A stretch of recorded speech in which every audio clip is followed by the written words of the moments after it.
itu disebut sebagai buron, tentu ada barang buktinya. Sidik jarinya 8 tahun lalu tentu ada, sama apa tidak sidik jarinya ya. Kemudian barang buktinya bagaimana? Barang buktinya tentu ada, diperlihatkan oleh polisi. Nah, kemudian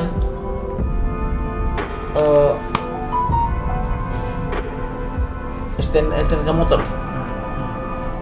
2 ada padanya katanya. Kemudian rapor dan gurunya membenarkan bahwa itu adalah Peggy. Orang tuanya yang tadinya diakui sebagai omnya juga membenarkan itu anaknya. Jadi menurut saya polisi sudah benar. Tinggal pertanyaannya, apakah Peggy ini melakukan pembunuhan atau bagaimana? Karena motifnya itu kan pacaran ya kalau salah ya. Nah, apakah dia melakukan pembunuhan? Apakah dia dari situ? Kalau ciri-ciri mengenai fisiknya itu sudah tepat menurut saya.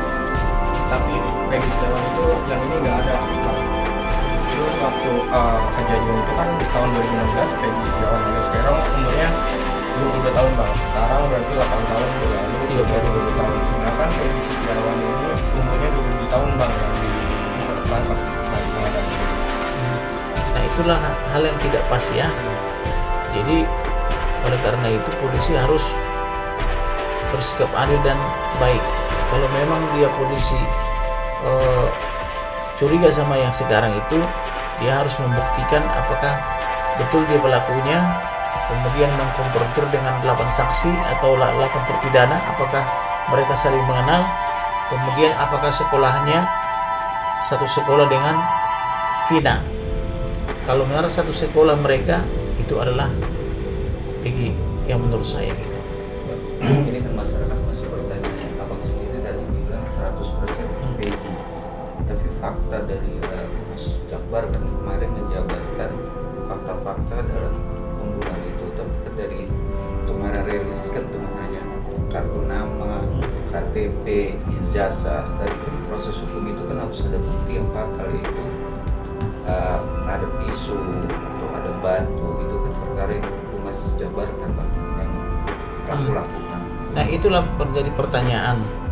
Kalau identitas daripada pelaku ini atau tersangka ini menurut polisi sudah benar, sudah dibenarkan oleh sekolah, dibenarkan oleh tetangga, dibenarkan oleh orang tua, dan semuanya sudah dibenarkan. KTP-nya diganti 3 kali, STNK motor ada padanya gitu, sidik jarinya benar gitu loh.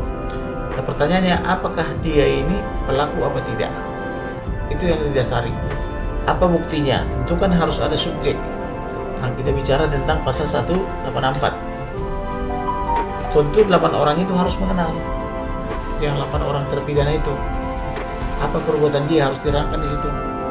Kemudian bukti surat apa yang digunakan? Apakah waktu itu spermanya diperiksa atau tidak ketika baru kejadian ini? Kemudian bukti dan lainnya, apa petunjuk misalnya, kemudian keterangan ahli bagaimana gitu. Kalau itu semua bersesuaian, itu bisa cocok. Tapi kalau tidak bersesuaian, tidak benar. Berarti yang bikin itu Peggy Setiawan dengan valid itu tadi apa gimana? Kalau misalnya itu bukti surat yang 8 orang menjelaskan bahwa inilah Peggy, maka itulah Peggy. Tapi kalau 8 orang itu mengatakan tidak mengenal orang itu, maka itu bukan Peggy yang mereka maksudkan ya. Nah, kemudian surat, kalau spermanya ada di situ, tentu sperma yang sama harus identik, karena tentu kalau di visum atau di di olah TKP, sperma itu kan diidentifikasi oleh polisi. Nah, kalau sperma dia misalnya identik, ya apalagi? Masa sperma dia tiba-tiba ada di mohon maaf, di vagina si Pina itu. Nah, kalau ada identik berarti dia. Kalau misalnya scientific identification tentu harus terbukti, yaitu melalui pertama saksi. Saksinya benar nggak yang 8 atau ditambah dengan yang 2 itu ya, dimana AFV ya, AFV membonceng Linda. Apakah keterangan AFV sama Linda sama atau tidak terhadap saksi ini? Kemudian kalau sama berarti dia. Kemudian bukti-bukti surat, apakah spermanya sama atau tidak dengan sperma daripada si Peggy sekarang ini? Kalau sama, ya berarti dia. Itulah. Kemudian keterangan ahli. Kalau ahli kan banyak pendapat ya. Tapi itu semuanya kita lihatlah ke depan. Apakah polisi bertanggung jawab dengan temannya gitu loh. Kalau saksi kesurupan belum bisa masuk ke dalam